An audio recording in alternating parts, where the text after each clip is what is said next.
Yeah. But introduce him. Yeah. Okay. So welcome back after coffee to our next session, panel 4, continuities from the late pre-Islamic cults to Christianity and early Islam. And first up, we've got Nicolai Sinai from the University of Oxford talking about sacred accounts in the Qur'an. Over to you. Thank you very much. Right, thanks for the invitation. Sorry not to be there in person today. Traffic was complicated. So the basic aim of this talk is to present an overview of sacred locales in the Quran. My working assumption is that most of the Quran, maybe not all of it, most of it predates the Arab conquest. So I propose to look at the Quran as basically the most extensive piece of pre-conquest Arabian prose that we have, from which we can learn about ideas of sacred spatiality that were current in its milieu. I'd basically like to make 2 points. So first, the Quran has 2, I think, fairly distinct notions of sacred spatiality that are expressed by 2 separate consonantal roots. So I'll go into that. And then secondly, I'd like to comment on the Quranic word masjid, which seems to designate a cultic site in general.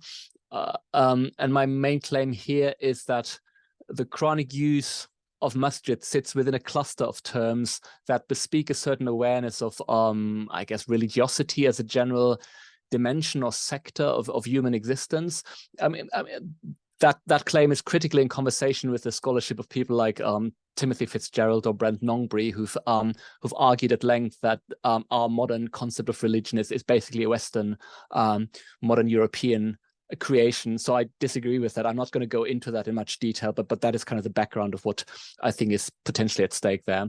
Right. So I should just confess that some of the material I present is drawn together from this book, but I've tried to sort of maybe point it towards subjects or questions that might be relevant to this gathering. Okay. To think about words in Quranic Arabic that an English translator might render as sacred or holy. I think there are basically 2 such words derived from different consonantal roots. So we've got muqaddas and we've got haram or muharram, which is much more frequent than muqaddas. So these 2 adjectives are by no means equivalent. So I think it would be good translational practice to pick different English words for them. And they do seem to come into the Quran from different traditions. So muqaddas occurs almost always in connection with figures or events also known from the biblical tradition. And of course, it has well-established cognates in Hebrew and Aramaic that mean holy, so kadosh, kadish. Haram, by contrast, is often used in connection with a sanctuary, the Meccan sanctuary in my book, and with rituals that seem to have been recognized or practiced, not just by the Quranic believers, but also by the pagan opponents who are attacked in much of the Quran. And of course, as some of you will know better than I, the same root is also attested in Sabbaic. So as already recognized by Mark Dury a couple of years ago, haram and its cognate expressions seem to articulate indigenous Arabian notions of sacredness, for lack of a better descriptor. Now, in the Quran, this genealogical difference between muqaddas and haram, I think is also coupled with a conceptual one. And I've provisionally suggested that we can view these 2 adjectives as basically approximating different ways in which the phenomenon of holiness or sacrality has been characterized by 2 modern theoreticians, Rudolf Otto and Emil Durkheim. So Otto proposes to understand the category of holiness by recourse to experiences of numinous awe and fascination. And I think this at least helps capture how the Quran seems to employ and understand the word muqaddas. Now, Durkheim, his understanding of the sacred hinges on entities that are set apart by that are set apart from the sphere of the profane by virtue of being, to quote, protected and isolated by interdictions. So there's a constitutive role of prohibitions and interdictions that serve to lift an object or a place or a time from ordinary life. And I think that is indeed crucial to the Quranic concept of being haram. So maybe to add some more detail. So Muqaddas first. As I said, there aren't a lot of occurrences, but I think there are enough of them in order to give us at least an approximate idea of what the concept might be behind these words. So Muqaddas is applied twice to a place that is the scene of a theophanic experience. So the valley in which Moses is addressed by God from the burning bush is called the sacred Muqaddas Valley Tua. That seems to be a mysterious proper name. I'm not going to go into that. What I'm interested here is that it seems to be conveying an idea of holiness as what one might call theophanic sacrality. So there's a presence of God in some sense in a particular locale. The adjective Muqaddas is also once applied to the Holy Land. I mean, there are other Quranic circumlocutions for the Holy Land. The land that we, i.e. God, have blessed is one of them, but it's also once called the Holy Land. One can surmise that maybe it's called the Holy Land within the Quranic conceptual system because it's the scene of paradigmatic divine-human encounters and interactions from Abraham down to Jesus. So there does seem to be a holy landscape of sorts in line with the title of this conference. Another derivative from the same root is the attribute Quddus, which in two places seems to designate God's immanent holiness.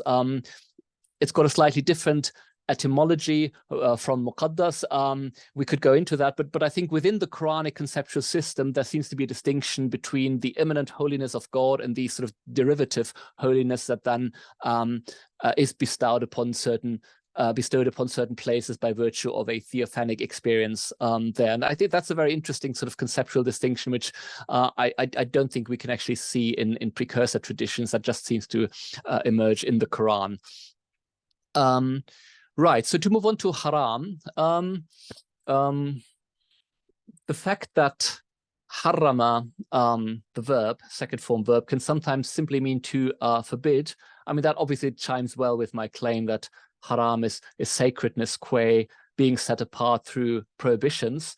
Arguably the most important entity to which the attribute haram is applied in the Quran is the Quranic sanctuary, the Meccan Kaaba, whose sacred status is, I think, recognized throughout all periods of the Quran's genesis. I mean, there's some debate about that. So the word Kaaba does appear twice in the Quran, but it's certainly not the most common Quranic designation for the sanctuary. The sanctuary is mostly referred to by two nouns. It's called a bayt, a house, and a masjid, literally a place of prostration. Both words usually take an attribute, or in the case of bayt, they might take a possessive qualification. So the divine voice might speak of my house, bayti. We also simply get al-bayt, the house.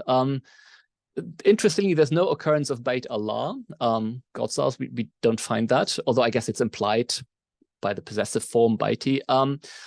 One might wonder what causes the Quran to opt for one rather than the other designation in a given context. So provisionally, I would, I guess, suggest two things. First, Bayt seems to be well established as a name for the Meccan sanctuary already in early Arabic poetry. That's less obvious for masjid. I mean, there's one poetic verse I'm aware of that uses that term, but given the problems about attribution and historical authenticity, that's maybe not enough to rely upon. So that's the first remark, that maybe Bayt has a sort of a more sort of established resonance in previous sort of Arab discourse. And secondly, in the Quran, it's striking that whenever the Quran speaks of the link between the Meccan sanctuary and its alleged founder, Abraham, the word that's used is bayt, not masjid. So maybe masjid has more of a contemporary resonance. As for attributes that can go either with bayt or masjid, as I've said, the most frequent one is haram, and in one case that becomes muharram. I'm personally confident that we can show, largely based on inner Quranic data alone, that the Quranic sanctuary was a pilgrimage destination, that the rituals there performed there included animal sacrifice. So I don't think we need to rely on the Islamic tradition to demonstrate that.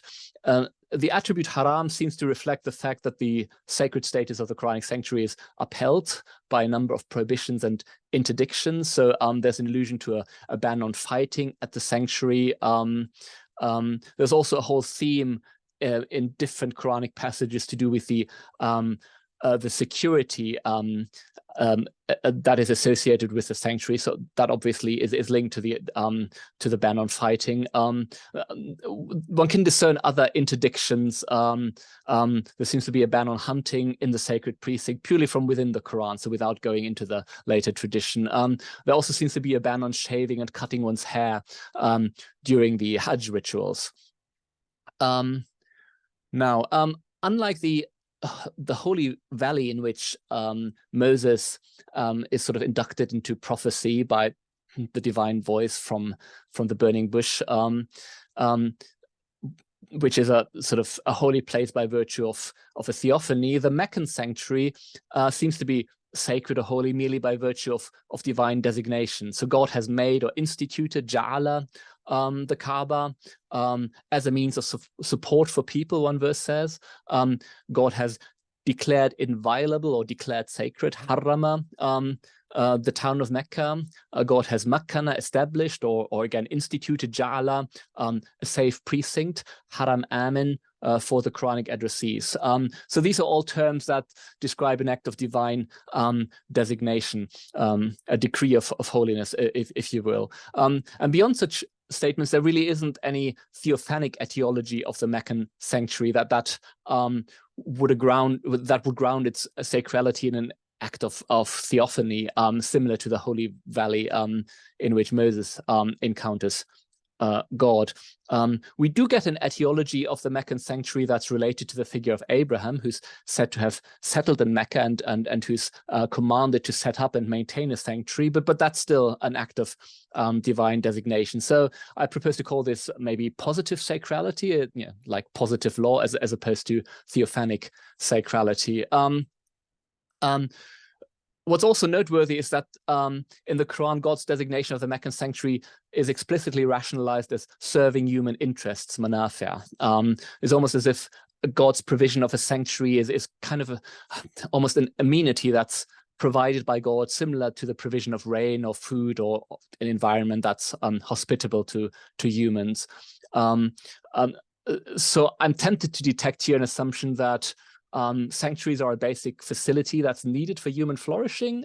So almost a utilitarian or functionalist understanding of sanctuaries, rather than a phenomenological one, focusing on theophanic experiences. I'm just watching out for time. I should be okay. So before going on to my second point about masjid, maybe just to briefly acknowledge other cultic sites in the Quran. So Surah 18 retells the story of the sleepers of Ephesus, who are called the companions of the cave in the Quran. So they fall asleep and are miraculously awakened after a couple of centuries, which foreshadows the resurrection of the dead at the end of time. And within that narrative, there's an allusion to a dispute whether after they've been miraculously awoken, whether one should construct a mere building on top of their cave or a masjid, a place of prostration. And the Quran hints that it was the latter view that prevailed. Secondly, and more importantly, there's the Jerusalem temple, which doesn't have a large presence in the Quran, but it does crop up in 3 places. In Surah 17, I would agree with the argument that's been made in admirable detail by Angelika Neuwirth that the faraway masjid, al-Masjid al-Aqsa, that's evoked at the beginning of Surah 17 is indeed the Jerusalem temple. So a couple of verses later, in verse 7 of the same surah, al-Masjid clearly does designate the Israelite sanctuary, so it makes sense to read the faraway masjid as an allusion to the Jerusalem temple. It's slightly puzzling that in 2 other stories that are set in the Jerusalem temple, in Surah 3 and 19, which retell the story of Mary and Jesus, the temple figures under a different name, Al-Mihrab, whose basic significance seems to be architectural rather than tied to a specific religious function. In one place, Al-Mihrab could refer to David's palace rather than to the temple. Right, so to come to the word masjid. So we've already encountered a number of sites that are referred to as masjids in the Quran. So we've got the Meccan sanctuary, we've got the Jerusalem temple, we've got the site of the sleepers of Ephesus, the companions of the cave.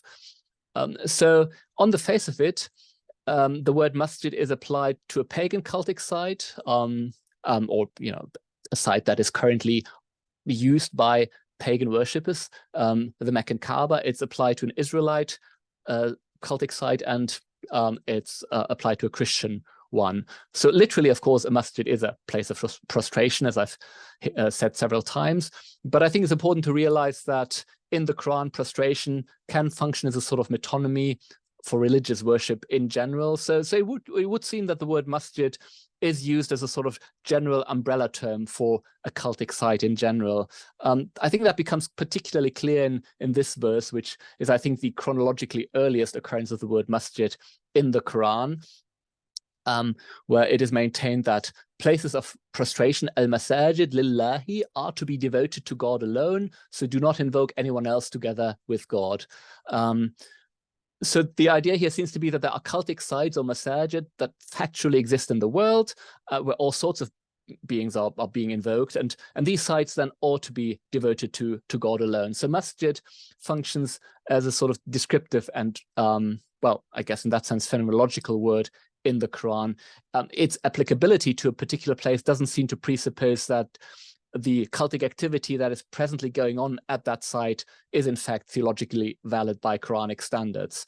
And this phenomenological use of masjid can also be seen in another verse, Medinan 1:22-40, which contains an interesting list of different types of cultic sites and institutions. If God had not repelled some people by means of others, then destruction would have befallen. Hermit cells and churches and places of prayer and places of prostration. So we get two specifically Christian places of worship, hermit cells, sawamia, and churches, bia, and then two functionally general ones, places of prayer and places of prostration. Now, the word masjid in the Quran is clearly an avatar of Aramaic masjida, which similarly can denote a place of worship in general. There's one interesting passage in the Targum Onkelos where a Beit Sigda, which is a house of prostration, so a very similar word, appears to designate a Midianite ritual site. So there's precedent here. But what's interesting in the Quran is that the word masjid, and that's my last point, then I'm going to wrap up, sits in, I think, a cluster of additional words that reference aspects of human religiosity in general, phenomenological and sort of taxonomizing way. So first, I would maintain, Ilka, I think, probably would disagree, but we can have that argument later, that the word deen in the Quran approximates our notion of religion, maybe qua something one does specifically. So religious worship would be my preferred translation for many occurrences of deen in the Quran. There's millah, which is, I think, religion qua something one believes, or potentially preaches.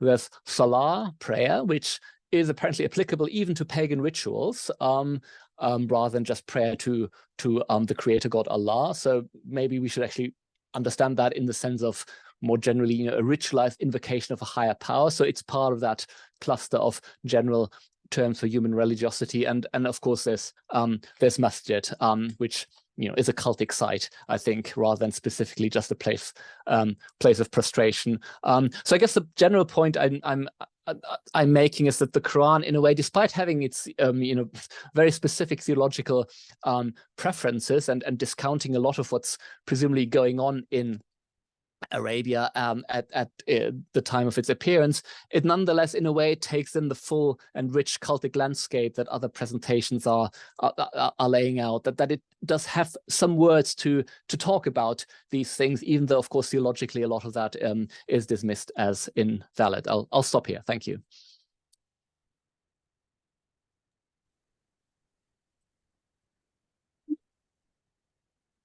Thank you very much. That was spot on time.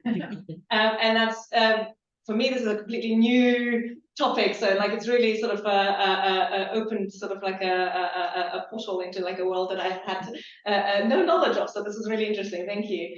I think we have like time for a quick question that has a quick answer.